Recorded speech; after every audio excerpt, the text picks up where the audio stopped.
مشرکین مکہ کا جب مسلمانوں پہ ظلم حد سے بڑھ گیا تو رسول اللہ صلی اللہ علیہ وسلم نے مسلمانوں کو ہجرت کی اجازت دے دی۔ ہجرت کے لیے حبشہ کی زمین کا انتخاب ہوا، چونکہ وہاں کا جو بادشاہ اسحمہ جس کو نجاشی کہا جاتا ہے وہ عادل اور انصاف پسند بادشاہ تھا اور اس کا مذہبی عیسائی تھا۔ مسلمانوں کا جو پہلا قافلہ ہجرت کر کے حبشہ گیا اس میں 12 مرد اور 4 عورتیں تھیں، اور اس کے امیر حضرت عثمان بن عفان رضی اللہ تعالیٰ عنہ تھے، اور رسول اللہ صلی اللہ علیہ وسلم کی بیٹی حضرت رقیہ رضی اللہ تعالیٰ عنہ بھی ان میں شامل تھی۔ اب یہ پہلی ہجرت تقریباً 590 کو پیش آئی، اور اسی سال رمضان المبارک میں رسول اللہ صلی اللہ علیہ وسلم حرم میں سورہ نجم کی تلاوت کر رہے تھے، اور تلاوت کرتے ہوئے چونکہ مشرکین بھی وہاں ساتھ بیٹھے ہوئے تھے تو رسول اللہ صلی اللہ علیہ وسلم جب اس آیت پہ پہنچے فَاسْجُدُوا لِلَّهِ وَاعْبُدُوا، تو مشرکین بھی سب سجدے میں گر گئے، چونکہ قرآن کی تاثیر ایسی تھی کہ وہ بے اختیار سجدے میں گر گئے، اور جب رسول اللہ صلی اللہ علیہ وسلم خود قرآن پڑھ رہے ہوں تو اس کی تاثیر کی کیا ہی کیفیت ہوگی۔ تو جب مشرکین سجدے میں گر گئے تو جو باقی مشرکین وہاں حاضر نہیں تھے ان تک جب یہ خبر پہنچی تو انہوں نے ان مشرکین کو جو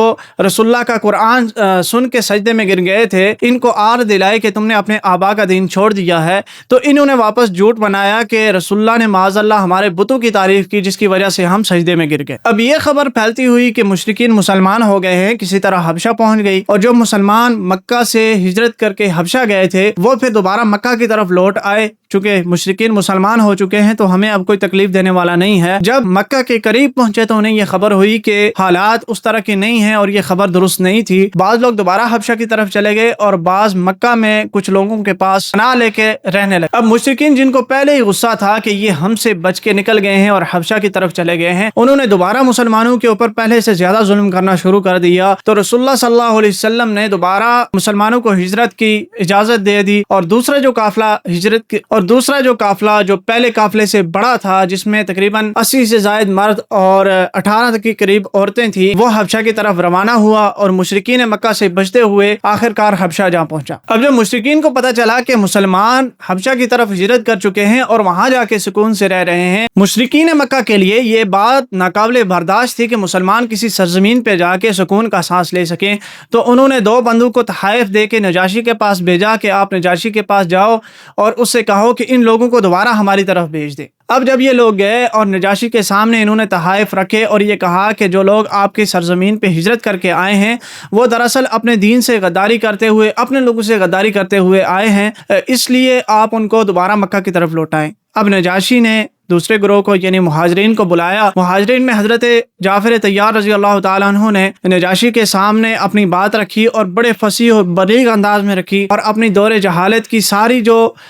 برائیاں تھی وہ ان کے سامنے رکھی کہ ہم کس طرح شرک کے اندر مبتلا تھے، ہم قطع رحمی کے اندر مبتلا تھے، ہم شراب نوشی کے اندر مبتلا تھے، ہم جھوٹ کے اندر مبتلا تھے، ہم اخلاقی برائیوں کے اندر مبتلا تھے، لیکن اللہ رب العزت نے ہم پہ فضل کیا، ہم پہ کرم کیا اور ہمارے لیے ایک نبی بھیجا، جو نبی ہمیں توحید کی دعوت دیتا ہے، جو نبی ہمیں شراب سے دور رہنے کی، اچھے کاموں کا حکم دیتا ہے، برے کاموں سے روکتا ہے، اور ساری صفات اس نے نجاشی کے سامنے بیان کی۔ تو نجاشی قائل ہو گیا اور اس نے مسلمانوں کو دوبارہ مکہ کی طرف بھیجنے سے انکار کر دیا۔ اب جو مشرکین کے نمائندے گئے تھے انہوں نے یہ کیا کہ انہوں نے نجاشی کو غصہ دلانے کے لیے یہ کہا کہ ان کا حضرت عیسیٰ علیہ السلام کے متعلق بھی جو عقیدہ ہے وہ درست نہیں ہے، آپ کے دین کے متعلق بھی درست نہیں ہے، لہٰذا ان سے آپ اس کے متعلق پوچھیں۔ تو جب نجاشی نے حضرت عیسیٰ علیہ السلام کے متعلق سوال کیا تو حضرت جعفر طیار رضی اللہ تعالیٰ عنہ نے مسلمانوں کا جو حضرت عیسیٰ علیہ السلام کے متعلق عقیدہ ہے وہ بیان کیا کہ ہم حضرت عیسیٰ علیہ السلام کو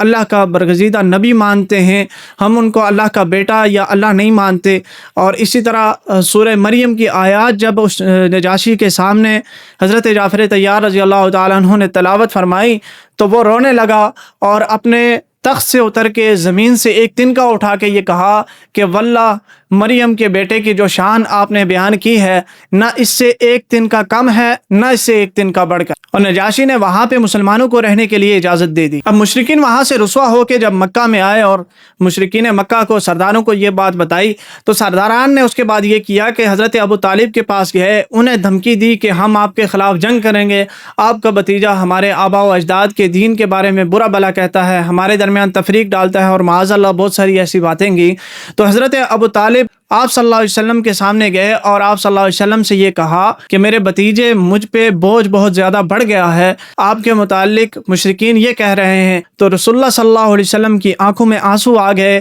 کیونکہ رسول اللہ صلی اللہ علیہ وسلم کا پہلے دن سے جو دفاع کر رہے تھے وہ حضرت ابو طالب تھے۔ رسول اللہ صلی اللہ علیہ وسلم کو یہ محسوس ہوا کہ شاید اب یہ بھی پیچھے ہٹنا چاہتے ہیں، تو رسول اللہ صلی اللہ علیہ وسلم کی آنکھوں میں آنسو آ گئے اور آپ نے یہ فرمایا کہ چچا اگر یہ میرے دائیں ہاتھ میں سورج اور بائیں ہاتھ میں چاند تھما دے تو پھر بھی میں اپنے مشن سے پیچھے نہیں ہٹوں گا۔ حضرت ابو طالب نے جب رسول اللہ صلی اللہ علیہ وسلم کی ساری باتیں سنی تو یہ کہنے لگے کہ جب تک ابو طالب کی جان میں جان ہے ابو طالب تمہاری حفاظت کرتا رہے گا۔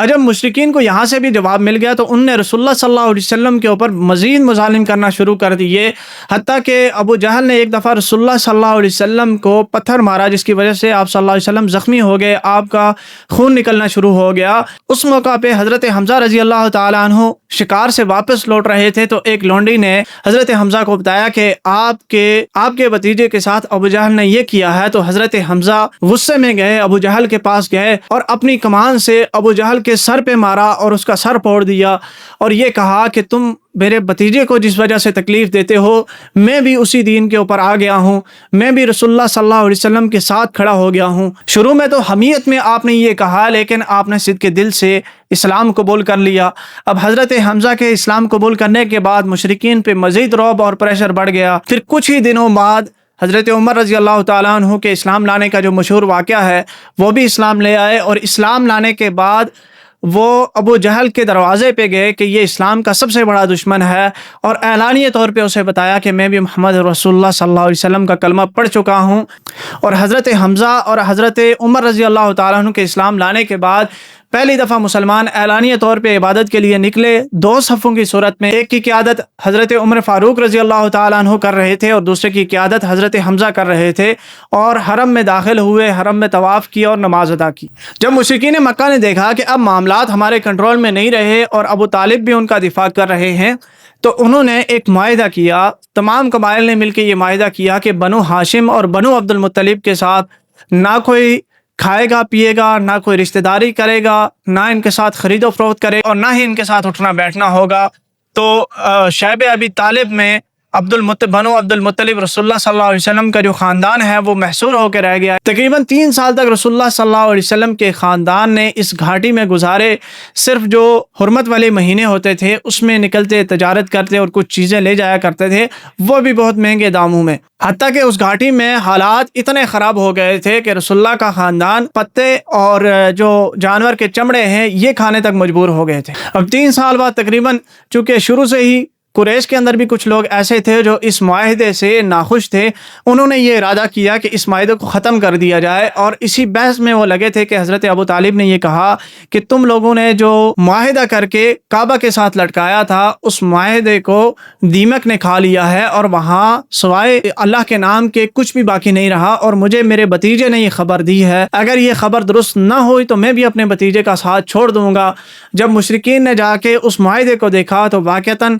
باقی ساری عبارت وہ دیمک کھا چکی تھی، صرف اللہ کا نام وہاں پہ باقی تھا۔ یوں جو 3 سال کا معاشی بائیکاٹ تھا وہ ختم ہوا۔ ابھی یہ معاشی بائیکاٹ ختم ہی ہوا تھا کہ حضرت ابو طالب کی صحت بہت زیادہ خراب ہونا شروع ہو گئی۔ اب نبوت کا جو 10واں سال تھا یہ رسول اللہ صلی اللہ علیہ وسلم کے لیے انتہائی مشکل تھا، وہ اس لیے کہ حضرت ابو طالب جو رسول اللہ صلی اللہ علیہ وسلم کا ہر موقع پہ ساتھ دیا کرتے تھے وہ بھی نبوت کے 10ویں سال رخصت ہو گئے، اور آپ صلی اللہ علیہ وسلم کی وہ زوجہ حیات جو 25 سال آپ کی رفیق رہیں اور آپ کی سوائے ابراہیم کے تمام اولاد بھی انہی سے تھی، اور ہر موقع پہ آپ کے ساتھ کھڑی ہونے والی اور ایسے مقام و مرتبے والی کہ حضرت جبریل امین آتے اور یہ کہتے کہ اللہ حضرت خدیجہ رضی اللہ تعالی عنہا کو سلام کہہ رہے ہیں، وہ آپ صلی اللہ علیہ وسلم کی شریک حیات بھی اس دنیا سے رخصت ہو گئی۔ آپ صلی اللہ علیہ وسلم نے اس سال کو عام الحزن یعنی غم کا سال قرار دیا۔ پھر جب ابو طالب کی وفات ہو گئی، رسول اللہ صلی اللہ علیہ وسلم کی زوجہ حیات حضرت خدیجہ کی وفات ہو گئی، تو اس کے بعد رسول اللہ صلی اللہ علیہ وسلم کے ساتھ کیا معاملات ہوئے انشاءاللہ آئندہ درس میں بیان کریں۔